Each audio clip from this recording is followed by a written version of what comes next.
Good morning, everybody. Welcome back to Gate of Trust. And yesterday we concluded the introduction, a very, very long introduction. And today we're going to start chapter 1, the main body of the text. And it is a very short chapter. And it's very interesting. And in chapter 1, the author defines what trust is. So we've been saying all along in the introduction that a person who has trust gets all these benefits of having trust. But now, hold on a second, we're going to the main body of the work. And before we can have a tractate on trust, we need a definition of trust. In other words, we've got to open up our discussion with a definition of trust. The author says like this. The essence of trust. Now, my goal is to quickly read through chapter 1 now. You'll see it's very short and it's not that complicated. It raises huge questions about trust in God, but we're going to get to those questions. So let me just explain what's happening. In chapter 1, the author will define trust. In chapter 2, he will tell you how trust works in human relationships. By the way, trust in human relationships is one of the most important parts of any good relationship. Trust is huge, huge. And then he will say how we can truly only trust in God. So we're starting off with trust as a concept, then trust in human relationships, and then trust in God. That's where we're going over here. But first, the definition of trust, chapter 1, page 40. In this very short chapter, the author defines the very essence of bitachon as well as the primary factor that causes a person to have bitachon. Bitachon means trust. The definition of trust. The essence of trust is the peace of mind of the person who has trust, and that he relies on the person in whom he is trusting, that he, the person in whom he is trusting, will do the good and correct thing for him, the one who trusts, in the matter regarding which he is trusting him. According to his ability and knowledge, to bring that which is good for him into actuality. There are many words there and they're very loaded.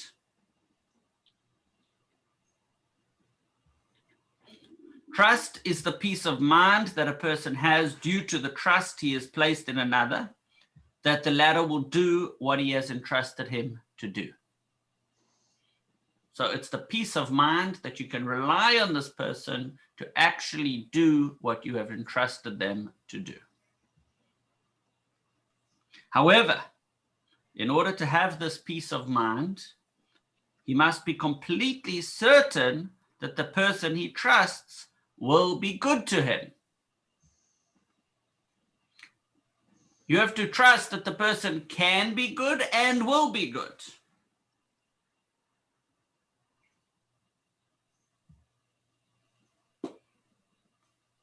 But the main thing as a result of which the trusting person will trust, and without which he will not trust, is that he is certain of two things. One, the person upon whom he is relying will follow through on that which he said and do what he promised to do. You have to trust the person will follow through.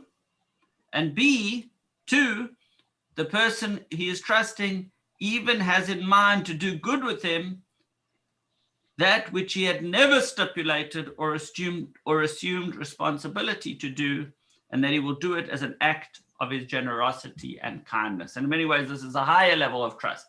You don't only trust on the explicitly discussed things, you trust about the unsaid things. Now, it's very interesting if you think about relationships, because one of the most essential things in a really strong relationship is trust. That you can rely on this person. To number one, do what they said they will do. And B, to do good for you even in the unsaid things. That's real trust. And that is the end of chapter 1. There's a little commentary on the next page. This is necessary because otherwise the person will always be worried that he's undeserving of the goodness of the one in whom he is placing the trust, which will cause him to stop trusting in him. You have to that's a very important point. You have to rely and trust in this person's benevolence, that even when you're undeserving, they'll be kind to you. They'll be there for you through thick and thin. The good times and the bad. Summary. The definition of trust, bitachon, is the peace of mind that a person achieves as a result of his complete trust in someone else. In order to achieve this peace of mind, the trusting person must be sure that the person he's trusting will follow through on his promises. Additionally, the trusting person must also feel that the other will be kind to him in matters beyond that which the other took responsibility for. Now notice that the author doesn't talk about God yet. Did you notice that? Just defining trust, and he's not even talking about God. Now the commentary at the bottom over here already explains it in the context of our trust in God. But I don't think we should. I think we've got to stop here in terms of the definition of trust and just read it in the simple way that the author intended, which is the basis of trust. Two things. You trust the person will do everything they said they will do, and even and they'll do good for you even when they didn't say they will, through thick or thin, good times or bad, whether you're deserving or not. If you know you have someone like that, boy, do you feel safe with that person.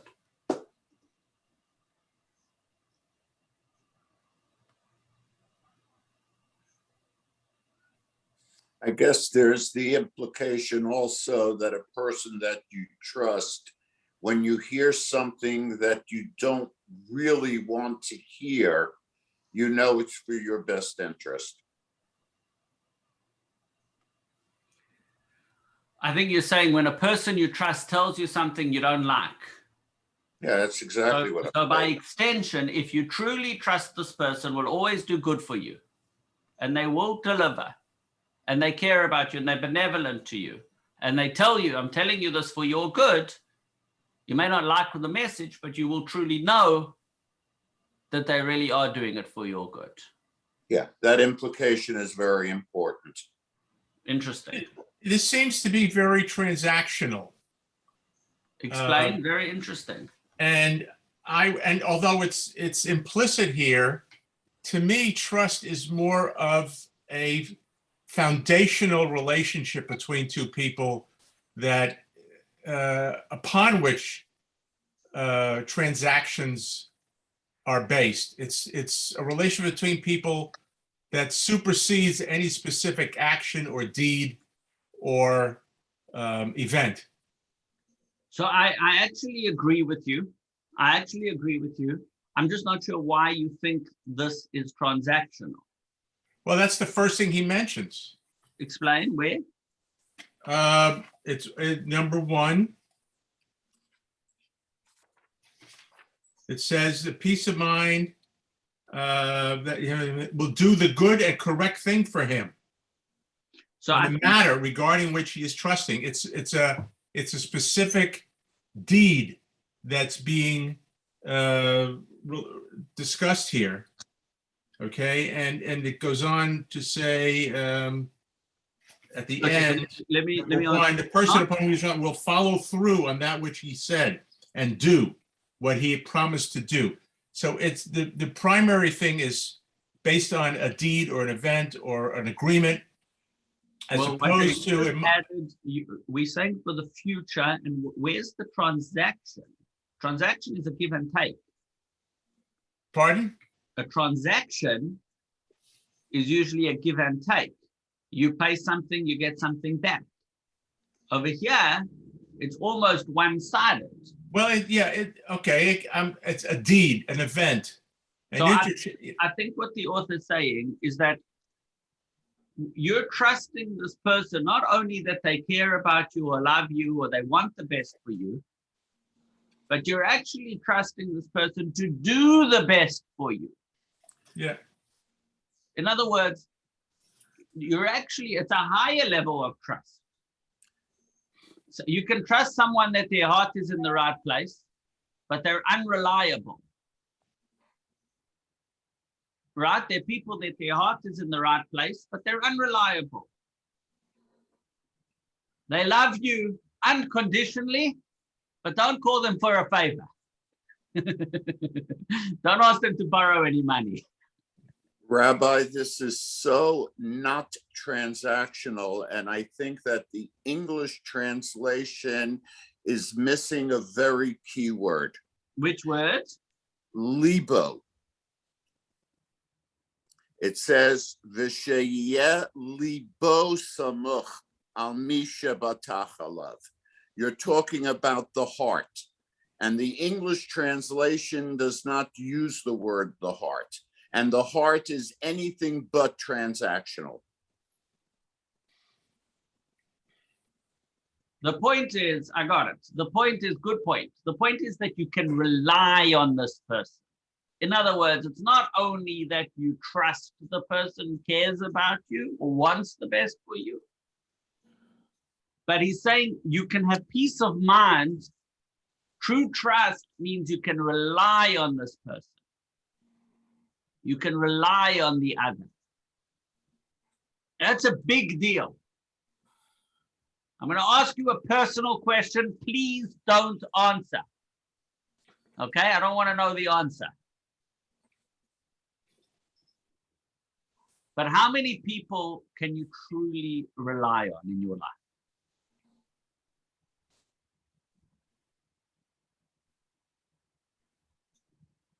True bitachon, true trust means you can absolutely rely on this person.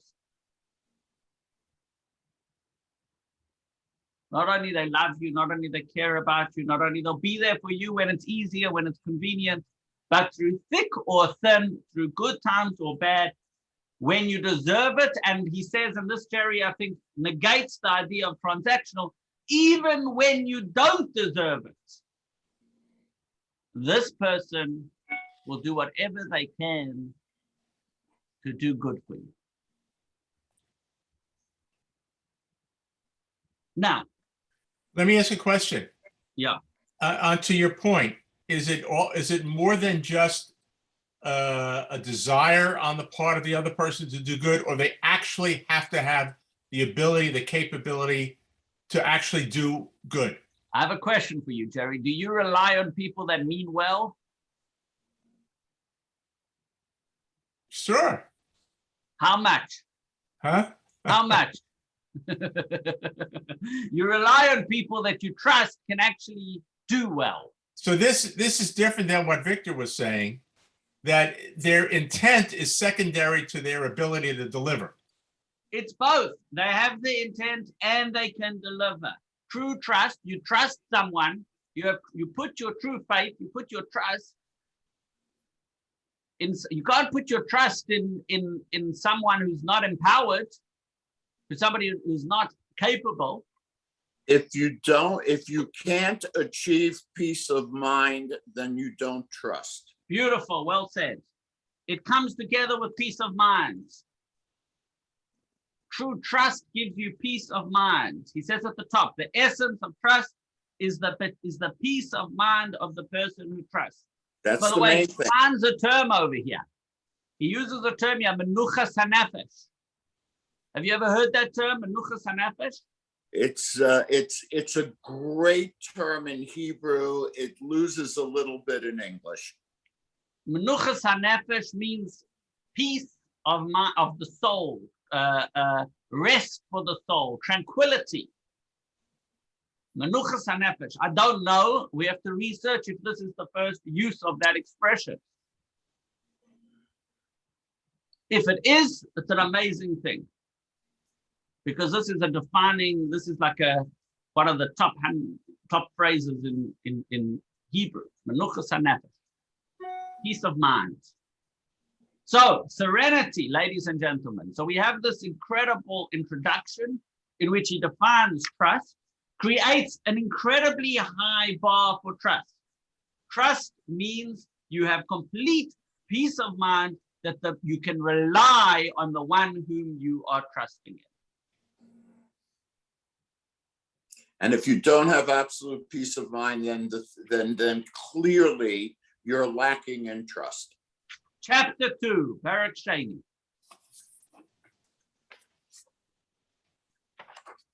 Wow, we've accomplished a lot. We did a whole chapter. In the first part of this chapter, the author lists 7 qualities that a person who is being trusted must possess in order to fully gain other people's trust. In the second part of the chapter, the author starts verses to describe that only God possesses all these 7 qualities. Therefore, it only makes sense to put our trust in God and not in anyone else.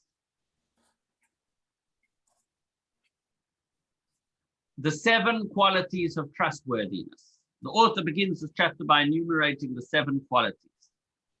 There are 7 factors that enable a trusting person to trust another creation, meaning a friend. A friend must show, or a person, a lover, someone, whoever it is, right? A friend must show that he truly cares about his fellow, a family member. A friend must show that he truly cares about his fellow. The first factor, a friend must possess the character traits of compassion, empathy, and love.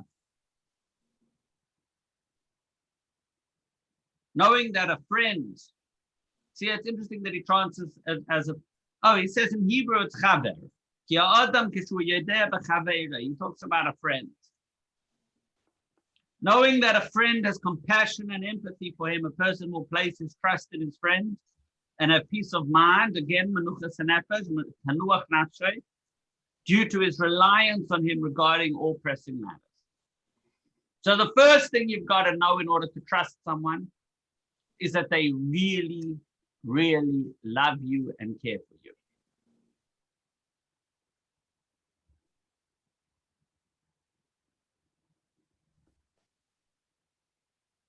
The person who knows that his friend truly cares will feel confident that his friend will fulfill any request asked of him.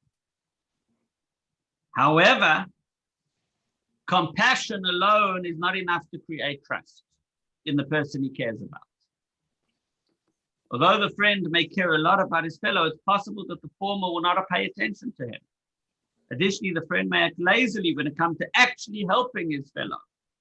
Therefore, the person must know that in addition to his friend's love and care, he also will never ignore him or grow negligent. So now comes the second characteristic, the second factor. The first is care, right? We need a volunteer to write down the 7 qualities. The first is the person cares, loves, that they love you. They care about you, they love you. That's the first. Is someone writing this down? Can I get one volunteer who agrees to be the writer so that we know? Thank you, Elaine. You writing it? The first is love. They care about you. They love you. The second factor, the person knows that in addition to his friend's love towards him, his friend will not ignore him, nor will he become lax in fulfilling his wishes. Rather, the latter knows that his friend has decided to fulfill his wishes and will make every effort to do so. Rabbi, they're all written on the last page of the chapter. Okay, so Victor says there's a table on page 54. Absolutely, there is a table on page 54. Thank you. So Elaine, you're fired. I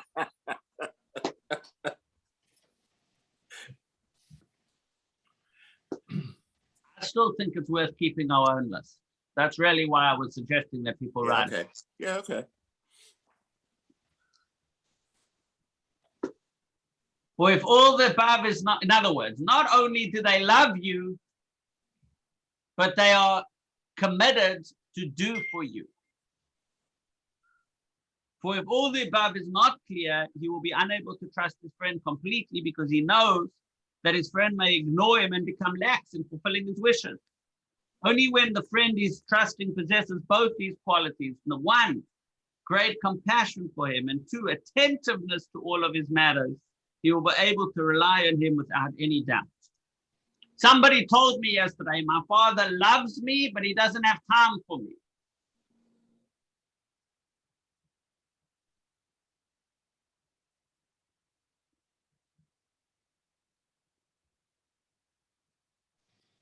Not only is love a prerequisite, you have to have time and attentiveness, be able to make time. You can't trust someone just because they love you. You have to also know that they will make time for you, that they will do for you, that they will be attentive to you.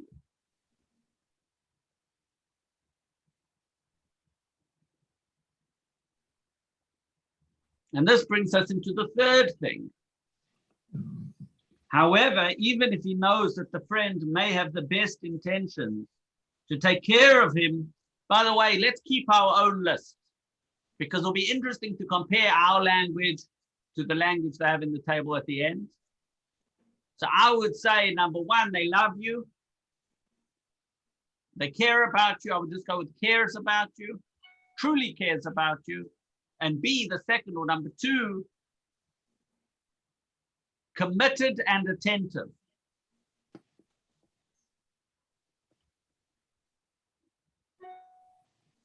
Three, however, if he knows that the friend may have the best intentions to take care of him, the friend might not possess the ability to do so. Not only do they love you, not only are they attentive, you have to be capable. It is therefore necessary that in addition to the above two qualities, the latter also possesses the ability to take care of it. The third factor, the person being trusted must be so strong that he will not be won over by others who try to oppose him regarding any matter that he wishes to achieve. Nothing will stop him from fulfilling the request of the one who's trusting him.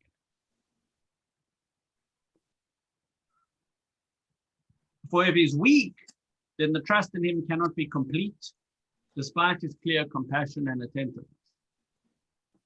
Why? Because in many situations, he'll be lacking the means with which to fulfill the wants of the person trusting in him.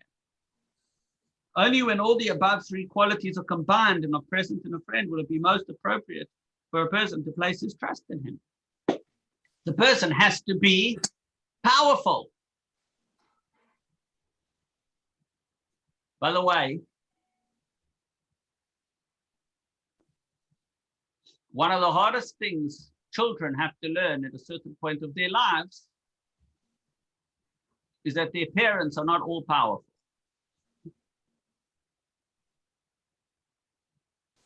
So are you implying that children shouldn't have trust in their parents? I'm saying children unfortunately learn at a certain age, at some point in their lives. All children have to go through the very painful experience of learning that their parents are not all powerful. All children go through this, part of growing up. Usually it happens in adolescence. Sometimes it happens later. Sometimes it happens earlier. But all children learn the limitations of their parents. And it's not an easy lesson to learn.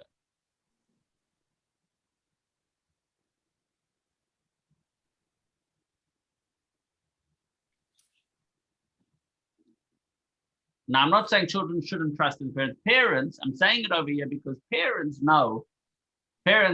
worry because they know they're not all powerful. They can't solve every problem their children have. They wish they could, but they can't. And we're going to get to this more when we talk about trusting in God. But it's a fascinating thing, right? To truly trust, to be able to completely rely on another person.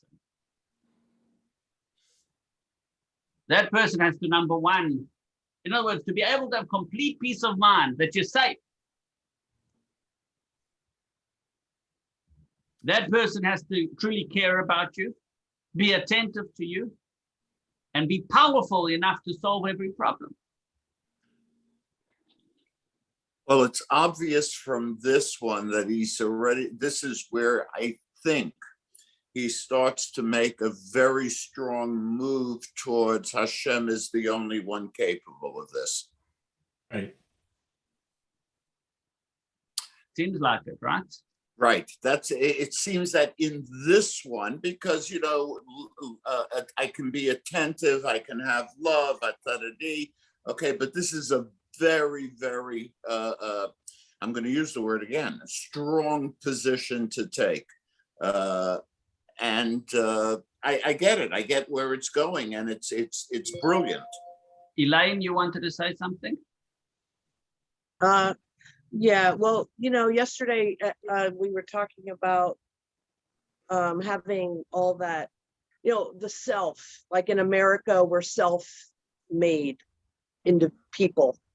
And this is also I'm applying this list to having, having that relationship with yourself, looking to yourself as the source of all these things as well, like you're not all powerful, you love yourself, want to do you can't always trust yourself, I guess is what I'm saying.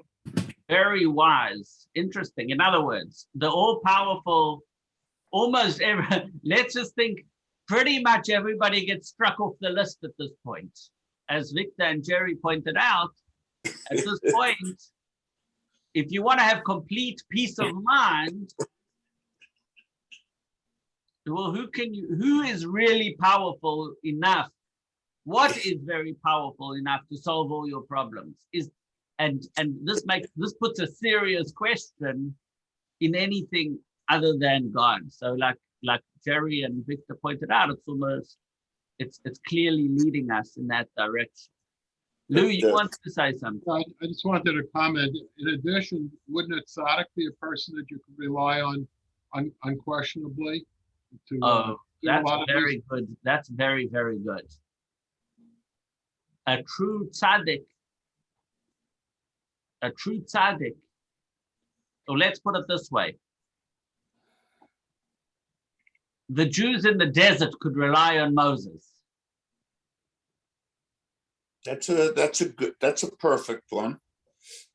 In other words, Moshe Rabbeinu, Moses had a relationship with God such that he was powerful enough to get anything done. Is there any notion here that the request you're going to make has to be doable, reasonable, not open-ended? I mean, if I say, gee, I trust you, I trust you to give me $100 million, it's a good question. Remember that he was very careful when he said that you trust that the person will do good for you. But certainly the person has to be capable for you to be, the person has to be capable to do what's best for you. Jerry, what's best for you is not $100 million. Sorry. I beg to differ, Victor. $100 million would be great for Jerry. If anybody has to have $100 million, it should be Jerry Fensterstock. As we learned about in a previous class, there is a serious test of wealth, and Jerry certainly should be blessed with $100 million to give away to tzedakah appropriately. Okay, ladies and gentlemen, we're going to stop here.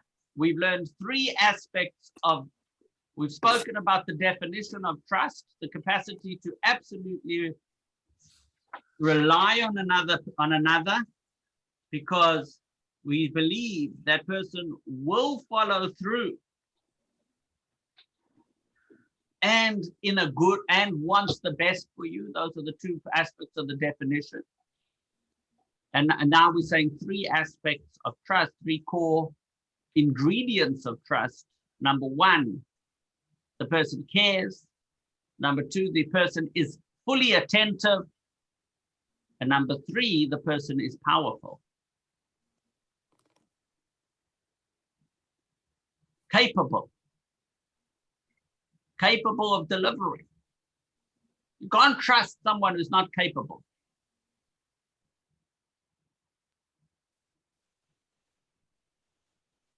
Can't truly trust someone. You can entrust someone who's not capable. In other words, you can give them a responsibility and wait and see what happens. You can't truly trust them with peace of mind to know that it's going to get done.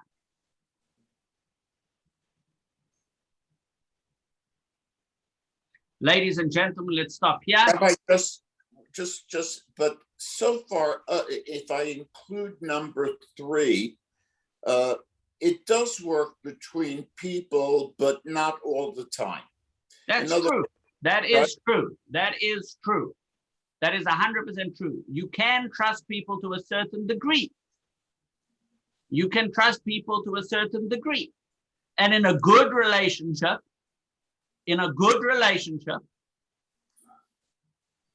you trust the person for the thing. You trust them that they care about you. You trust them that they are attentive to you. And you trust them that they're capable to the degree that you trust them. In other words, trust is commensurate to capability. You can trust for what you're asking them for, you trust that they can deliver it. And they're stronger where you are weaker. I mean, that's also very possible. That's also true, but that's also true. I'm not sure that fits into this category, but it may or may not. What I suggest, though, ladies and gentlemen, is we keep thinking about these things. And when we reconvene, we will continue reading the last 4 aspects of a trusting relationship and everything else. And then we will once again go back to see how this all plays out in our relationship with Hashem. Thank you very much, everybody, for joining, and we look forward to seeing you again soon. Shabbat Shalom and